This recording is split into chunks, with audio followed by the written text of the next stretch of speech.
and we back, and we back, and we back, and we back. What's good? Sambanani Dumalang Abshani. Hello, welcome back to my channel. It is your girl Adeze back at it again with another video. Hey. Hey guys, what's up? Today is a continuation of my series of what I use in my hair, and today we are doing episode 4. Come on guys, bear with me. We are almost there. We are so almost there. I really do hope that you've been enjoying the series so far. If you haven't watched my previous videos, please go and check out the series. I will leave the playlist linked down below. But anyway, in today's episode 4, we're going to be talking about sealants and oils, and I'm going to try to keep this as short and sweet and simple as possible because I'm not trying to dwell on this for way too long. I'm just going to be quickly just touching on the oils that I've been using throughout my journey, and just going to quickly touch on why I don't seal my hair with oils anymore. Okay, so without further ado, let's get into it. Okay, so point number 1, I do not seal my hair with oils or butters or anything like that anymore.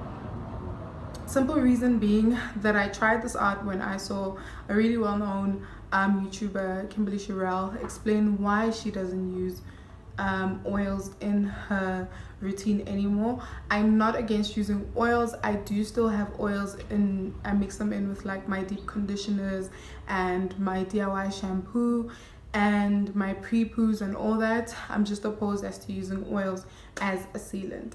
So in terms of that, I really did find her information very informative. I'll also link a video down below where she explains and breaks down everything, because I can't do that in this one whole video. But it really does make sense not to use oils in your hair, and I've honestly been doing this for 2 months, and I really do feel like it's been doing way better. My hair has been feeling way better without me putting oils on top of it. So first things first, a lot of our products that we use in our hair do have oils. A lot of our moisturizing products, our leave-ins, our creams and all that, and even our deep conditioners have oils in them already.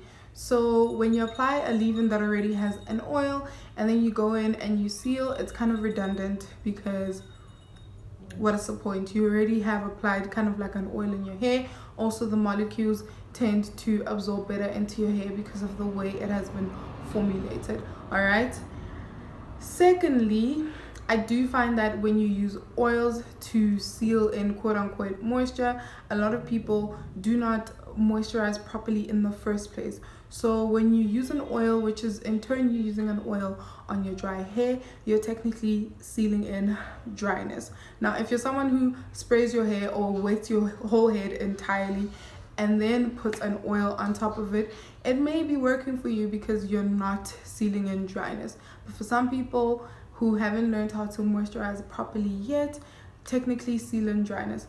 Also, I have noticed that when I use oils to seal my hair after my leave-in or moisturizing routine, I can't re-moisturize throughout the week. Sorry. It's very hard for me to re-moisturize throughout the week because oil cannot penetrate. I mean, what am I saying? Water cannot penetrate oil molecules because water and oil do not mix. So when you have oil sitting on top of your hair strands, it's kind of hard for you to re-moisturize. And as someone who washes my hair, I would say sometimes once a week if I'm good, on a good month. Some months I wash it once a month, some months I wash it twice a month, which is a bi-weekly wash, or every 2 weeks. And it's very important for me to have a routine where I'm able to re-moisturize my hair, because if there's just oil sitting on top of my hair strands, I won't be able to re-moisturize my hair.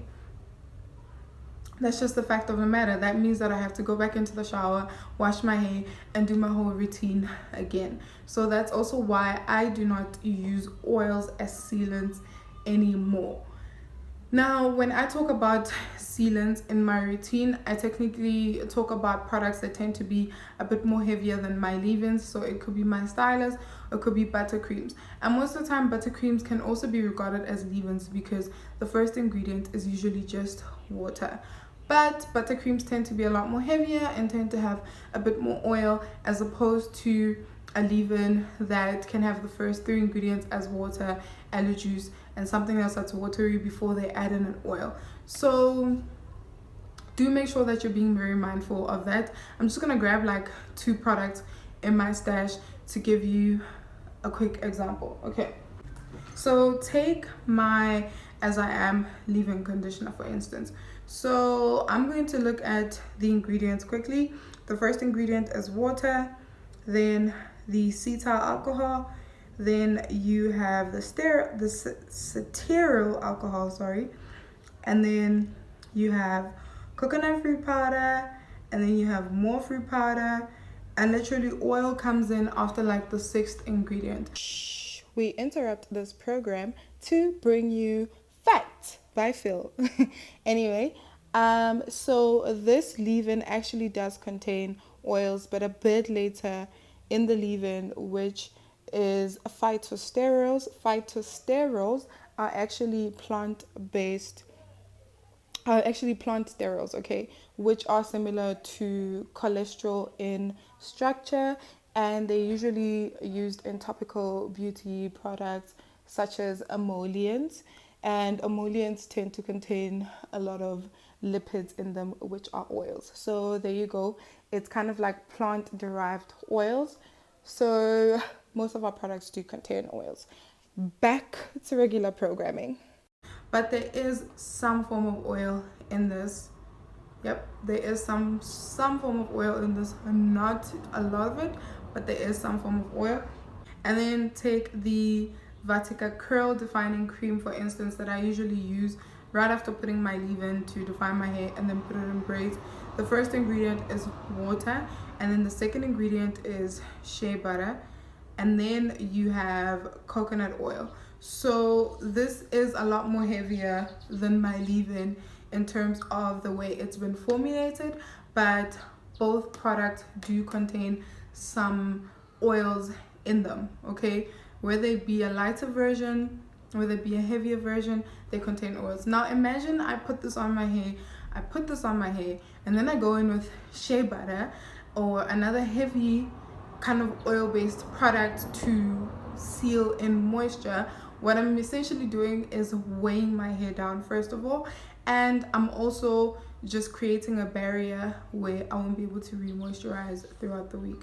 With that being said, I'm going to talk about the specific products that I technically use, or oils that I use in my routine. So as a low porosity natural, if you have never done a porosity test, I'm gonna put the poster right there, which is just a basic summary of what a porosity test looks like, and I've done this multiple times.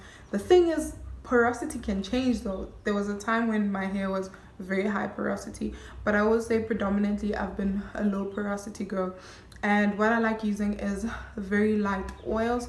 I prefer oils that wouldn't weigh down my hair. And talking from a standpoint of when I used to seal, these are the kind of oils that I liked using that wouldn't weigh my hair down too much, and the molecules tended to be a bit smaller. The first one, which is my favorite, is grape seed oil. Now technically, when you look for oils, you need to look for something that is 100% cold pressed, the only ingredient on the product, okay? Please don't buy something where the oil is like the 7th ingredient and you have a bunch of other things in it. Technically, go for something that is proper pure oil. I'll go through this quite quickly, and it's not because I use it in my hair, but I use it on my skin to take my makeup off at the end of the day. I use it on my body. Sometimes I use it at night as a facial oil. So this was a great buy. This is about 40 Rand at Discount, so get yourself one. Another oil that I actually tend to use a lot more, especially in my DIY conditioning recipes, is glycerine. Now, glycerine has been a staple for years. If you grew up and you've never seen glycerine on like your aunties or your mamas or your grandmother's dresser, honey, I don't know which childhood you had, but this is something they used to put on us. I know as kids we used to lick it because it kind of tastes sweet, but please don't drink glycerine, that's so bad. But I do like using this thick and viscous oil in my DIY recipes, and I do find that glycerine, because acts as a humectant, tends to draw moisture into my hair, but I'll never use it as a sealant. Okay, I can mix it in with my leave-in or a bit of water sometimes on days where or weeks where I feel like my hair is a bit parched, but it's not something I do a lot. I prefer this in my conditioning and shampoo recipes, and I do believe that this is cheap as well. I also like using this on my feet and putting on socks and going to sleep, so this is also a great oil. Another oil that I've recently discovered, and oh my word, I am running out of, is Jamaican black castor oil. Okay, I love this oil. Now, this one has a bit more oils than just the castor oil. It has the castor seed oil, which is the first ingredient, then it has soybean oil, and then it has tamanu seed oil, and then it has sativa carrot seed oil, and then it has grapeseed oil. So I think this was generally just to kind of dilute it down because it tends to be a bit thick, but I have this in my grow oil mixture that I use on my edges and my kitchen area only. Sometimes I do scalp massages with it, but when I am going to be washing my hair, so it's to put it in my hair, leave it on for like 2 hours, then I go wash my hair with a shampoo, and it is fantastic. It's amazing. I do feel like it's been growing back my edges, and yeah, I would recommend that you get this oil, but I wouldn't recommend that you use this as a sealant because it is very thick and it is very, very, very heavy. It tends to be a heavier oil, so please be mindful of Jamaican black castor oil. Just for safety reasons, use this on your edges, nothing else.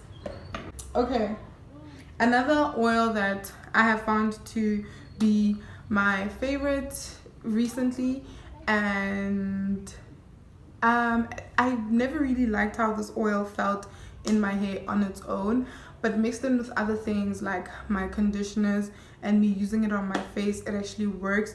And obviously it's getting done because I've actually been melting it down and using it in my hot oil treatments, and I've been loving how my hair is reacting to it, because my hair never used to react to this oil like that, which is coconut oil, pure cold pressed coconut oil, virgin coconut oil, nothing else. And I love the smell of coconut, honestly, but when I started my hair journey, when I was transitioning, my hair never liked coconut oil, and even in its purest form, my hair never liked it. It would feel brittle, it will feel weird. But for some odd reason now, when I mix this in with like my other products, it yields such great results. I also like using this to take my makeup off at night. Guys, you can use these things for multiple uses. There's no need for you to go buy a makeup removing balm when you have oils that you're already using in your hair and you can safely use them on your face. Trust me, it makes a world of a difference. So I do think that that was like kind of like my oils or sealants episode. I really do hope that you understand why I don't use oils as sealants. If you are someone who just wants to continue using the LCO or the lock method, please continue doing so, but I actually prefer using butters or creams in my hair. Not necessarily pure butters, but like creams that still contain water, but oils tend to be the other ingredients in them, and that's what I use in my hair. But in terms of using oils to seal my hair, I don't do that anymore, and I have found that to be quite beneficial for my hair. In fact, my hair feels great as is. If you don't want to let go of oils completely, I would say mix a bit of water and your leave-in and your favorite oil in a spray bottle, mix it up and spray it on your hair, and just see how that goes. I feel like if you use it in a more diluted kind of fashion and you transition out, then you are going to truly enjoy the benefits. I really do hope that you enjoyed this video. I will see you in the next episode where we discuss stylers. I know you guys have been waiting because you've been asking me how I curl my hair. So please tune in for the next episode where I discuss stylers with you guys. And I will see you in the next one. Deuces.